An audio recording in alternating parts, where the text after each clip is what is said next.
It was the summer of 2017 when my friend Melissa and I decided to take a week-long road trip through Nova Scotia. We wanted solitude, the kind you can only find where paved highways turn into gravel roads, where cell service dies, and where the map becomes little more than a suggestion. On our second day, a local at a gas station told us about a hidden gem called Willow Creek Bridge, a long abandoned wooden bridge deep in the back roads. Beautiful spot, he said, but don't stay there after dark. He wouldn't explain why. Of course, that made us want to go even more. We reached the area just before sunset. The bridge sat at the end of a narrow dirt trail, its timbers blackened with age, half rotted in places, yet somehow still standing. Beneath it, a shallow stream glimmered faintly under the fading light. A crooked, weather-worn sign marked the name, Willow Creek. We parked the camper nearby and set up a small fire. The forest around us was alive with crickets and frogs, and for a while, the world felt peaceful. Melissa joked about ghost stories while I roasted marshmallows, but there was something about the way the wind moved through the trees, a hollow, restless sound that made me uneasy. It was around midnight when we first heard it.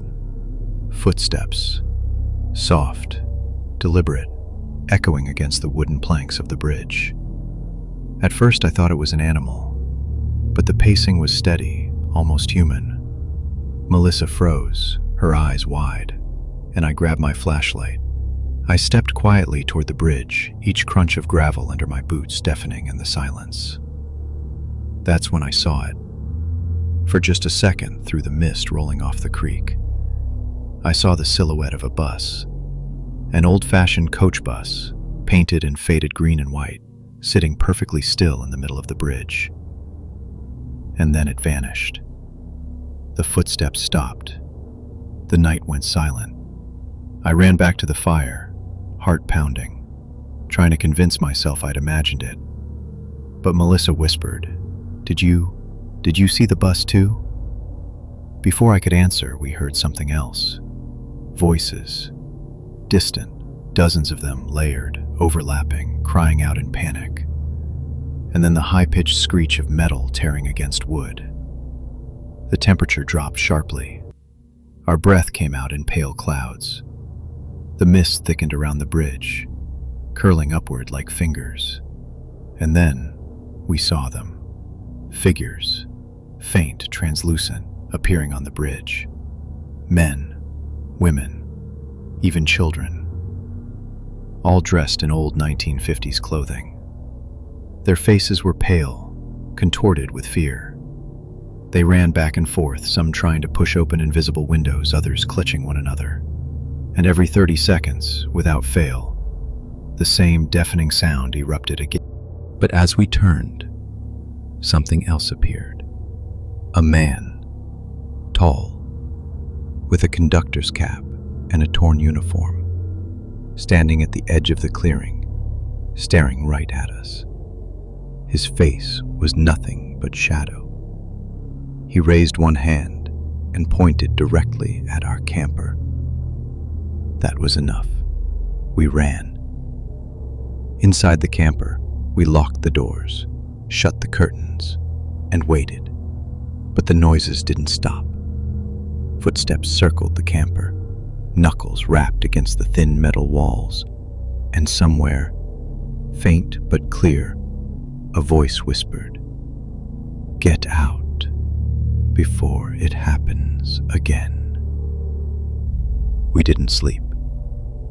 At first light, we drove straight out of Willow Creek and didn't look back until we reached a small diner 20 miles away.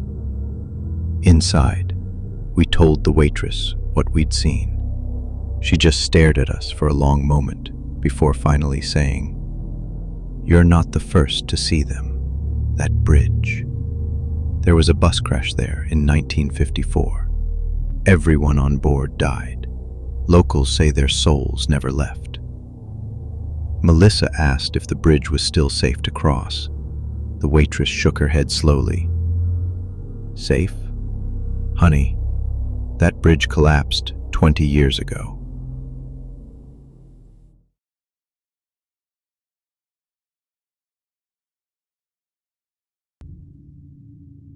We booked the farmhouse on a whim. It was the summer of 2015, and James and I wanted to escape the chaos of London for something quieter. We found a quaint little listing online, Black Hollow Farm, nestled deep in the Norfolk countryside. The photo showed a charming old stone cottage surrounded by wide open fields. The description promised peace, seclusion, and history. That last word should have been a warning. We arrived late in the afternoon, and the moment we stepped out of the car, the air felt different. Heavy. As if the silence itself carried weight. The farmhouse was beautiful, but weathered, its stone walls streaked with moss and the roof sagging slightly in the middle. A wooden sign above the door bore its name, the letters almost completely faded. Inside, the place smelled faintly of damp wood and something sweeter underneath, like burnt sugar. James said it was probably nothing, but the hairs on the back of my neck stood up. That night, we sat by the fireplace with a bottle of wine, listening to the wind outside rattling loose shutters. Everything seemed perfectly normal, until midnight. I woke to the sound of laughter. At first, I thought it was outside, maybe children playing in the fields. But when I sat up, I realized it was coming from above us, from the attic. I nudged James awake, whispering, "Do you hear that?" But by the time he stirred, the laughter stopped. The next day, we drove into the nearest village for supplies. I casually asked the shopkeeper about the farmhouse, and the look on her face told me everything. "Black Hollow?" she said, lowering her voice. "Best not to stay there after dark." When I pressed her for details, she hesitated, then finally whispered. "Fire, 1892. Whole family trapped inside. They say their shadows still roam those fields." I laughed it off when I told James, but that night the laughter returned, louder this time, and with it came something else. Footsteps. We followed the sound out to the barn, which stood about 20 meters from the house. Its doors hung crooked, one barely clinging to its hinges. Inside, the air was thick, stale, and freezing cold, though it was the middle of summer. James shined the flashlight across the empty stalls, and that's when we saw them. Figures, dozens of them, standing perfectly still in the shadows between the beams. Men, women, even children, all dressed in Victorian clothing, their faces hidden beneath darkness. And then, one by one, they turned their heads toward us. James grabbed my hand and pulled me back, slamming the barn door shut behind us. But the moment we turned, the field ahead was filled with movement. Dark shapes crawling low to the ground, circling us, silent except for the crunch of dead grass beneath unseen feet. We ran for the house. They came from the walls, from the ceiling, from everywhere. Words we couldn't understand, spoken in overlapping voices, growing louder and louder until one single clear phrase cut through them all. "Get out, before it takes you too." We didn't wait for dawn this time. We threw our bags into the car and drove straight through the night. When we reached the village the next morning, an old man outside the bakery stopped us. "You stayed up there, didn't you?" he asked. We nodded. He shook his head slowly. "There hasn't been a single soul living in that farmhouse for over 30 years.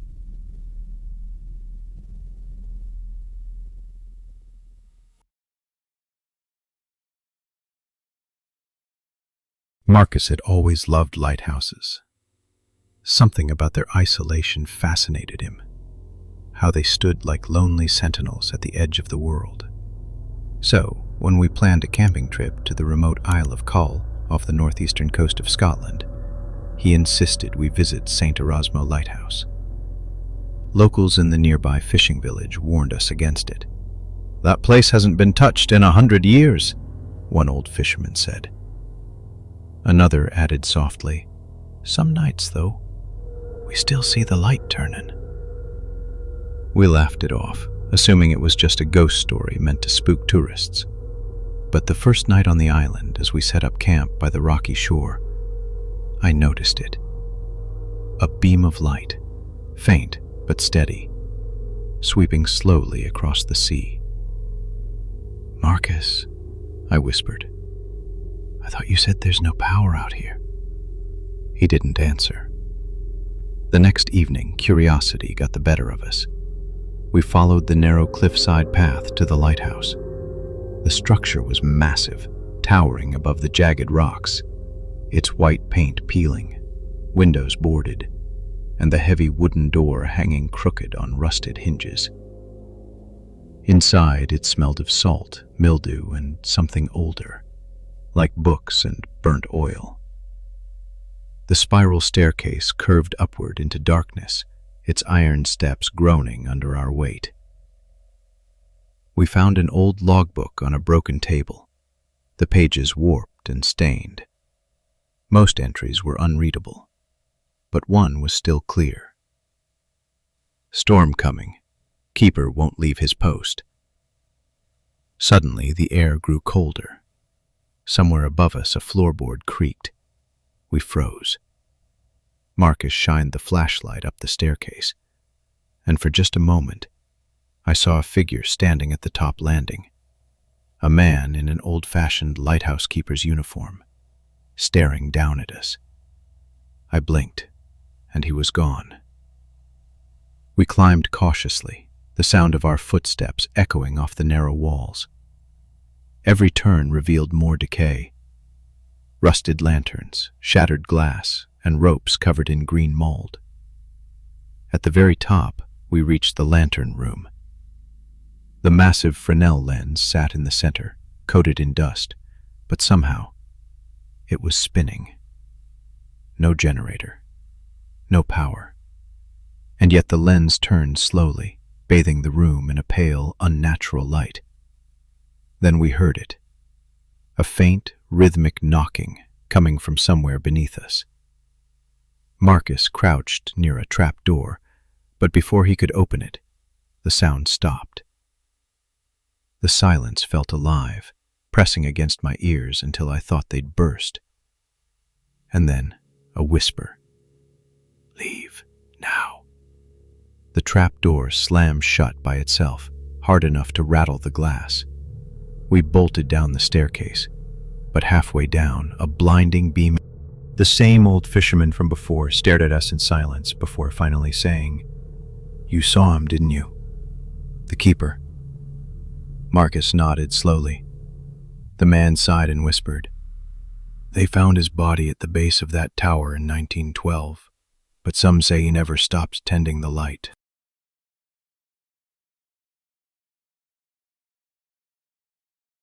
The GPS said there was a motel ahead, a small one, right off Highway 93, about 30 miles north of Eerie. We'd been driving since dawn, crossing endless stretches of Nevada desert, and when the sun dipped below the mountains, exhaustion hit us hard. We almost missed the faded sign, Mile 46, Motel. Its paint was peeling, the neon vacancy barely flickering in the warm night air. The parking lot was empty except for a single dust-covered station wagon. The building itself looked like something out of the 1970s. 2 stories, sun-bleached walls, all the doors facing a dimly lit corridor. Inside the lobby, the air was stale and thick with the smell of old carpet. A tarnished bell sat on the counter, but there was no one behind the desk. "Hello?" Tom called out. No answer. We exchanged uneasy glances. Eventually, Tom grabbed the room key hanging from a board behind the counter. Room 12. The room itself was small but clean enough. Faded floral curtains, a buzzing wall-mounted air conditioner, a rotary phone that looked like it hadn't rung in decades. I was too tired to care. By midnight, though, sleep became impossible. I woke to the sound of footsteps in the corridor. Slow, measured, pacing back and forth right outside our door. I whispered Tom's name, but he was already awake. He grabbed the handle, ready to yank the door open, but I stopped him. The footsteps paused, and then a soft knocking began. 3 knocks, perfectly spaced. Tom flung the door open. The corridor was empty. The air felt colder now, like the temperature had dropped 10 degrees in seconds. I pulled the curtains aside, expecting to see someone outside, but the parking lot was deserted. That's when we heard it, a muffled sound, like voices whispering somewhere above us. Tom grabbed the flashlight and we stepped into the hallway. The corridor stretched ahead, lit by a single flickering bulb. Halfway down, we noticed something strange. One of the doors, room 9, was wide open, a faint golden glow spilling out. Inside, the room looked like a time capsule from 1978. Avocado green wallpaper, an old tube television, and a radio softly playing a Frank Sinatra song. But there was no one there. Then, from behind us came the sound of many footsteps. We turned and froze. Down the corridor, a group of people was walking slowly toward us. Men and women dressed in outdated clothes, their faces pale and distant, like sleepwalkers. One man carried a briefcase. A woman clutched a little boy's hand. None of them looked at us. They passed us silently. And then, right before our eyes, they vanished into thin air. The Sinatra music stopped. Suddenly, every door in the corridor slammed shut at once, the force rattling the wall. We ran for the lobby, but when we reached it, the reception desk looked different, dustier. The bell was gone. The faded wallpaper peeled in huge strips. And there behind the counter hung a framed newspaper clipping. 1978 fire claims 23 lives at mile 46 motel. Tom and I stared at each other, hearts pounding. That's when the phone behind the counter, the same dusty rotary phone that shouldn't have worked, started to ring. One shrill, endless tone. I picked it up. A woman's voice whispered on the other end. "You shouldn't have stayed the night." We bolted.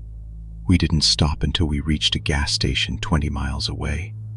The old attendant there didn't even look surprised when we told him. "That place?" he said, shaking his head.